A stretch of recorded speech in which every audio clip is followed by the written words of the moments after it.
Joining us now to discuss, Jeffrey Hinton. Jeffrey, thanks so much for joining us. So you left your job with Google in part because you say you want to focus solely on your concerns about AI. You've spoken out saying that AI could manipulate or possibly figure out a way to kill humans. How could it kill humans? Well, eventually, if it gets to be much smarter than us, it'll be very good at manipulation because it will have learned that from us. And there are very few examples of a more intelligent thing being controlled by a less intelligent thing. And it knows how to program, so it'll figure out ways of getting around restrictions we put on it. It'll figure out ways of manipulating people to do what it wants. So what do we do? Do we just need to pull the plug on it right now? Do we need to put in far more restrictions and backstops on this? How do we solve this problem? It's not clear to me that we can solve this problem. I believe we should put a big effort into thinking about ways to solve the problem.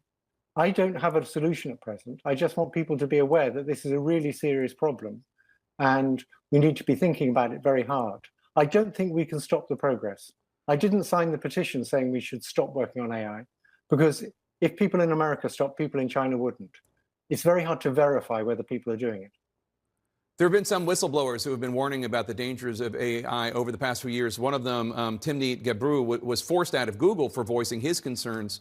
Looking back on it, do you wish that you had stood behind these whistleblowers more?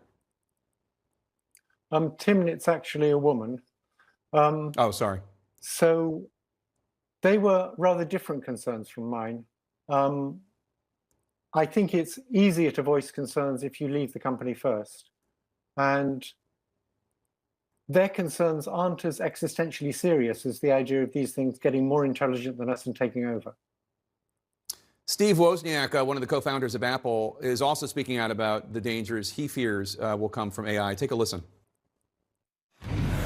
Now, AI is another more powerful tool, and it's going to be used by those people, for basically really evil purposes. And I hate to see technology being used that way. It shouldn't be, and probably some types of regulation are needed.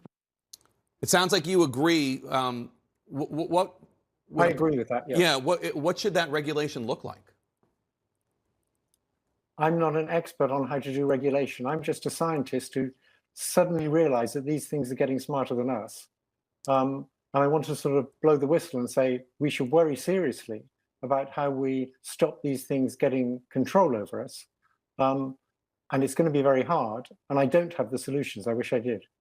Does there need to be a meeting of all of the tech groups and governments working on this, Google, China, whatever, and some sort of set of rules of the road? I mean, how do we even protect against bad actors or rogue nations harnessing AI?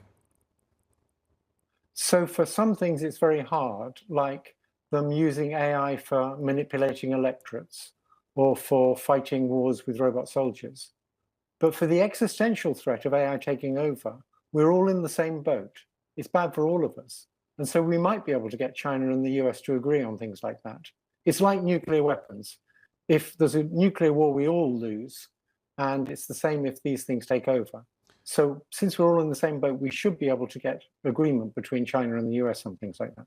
Do you think that tech companies will be the solution, or are they so invested in this financially, and also, let's be frank, in terms of power, that they're not going to be part of the solution here?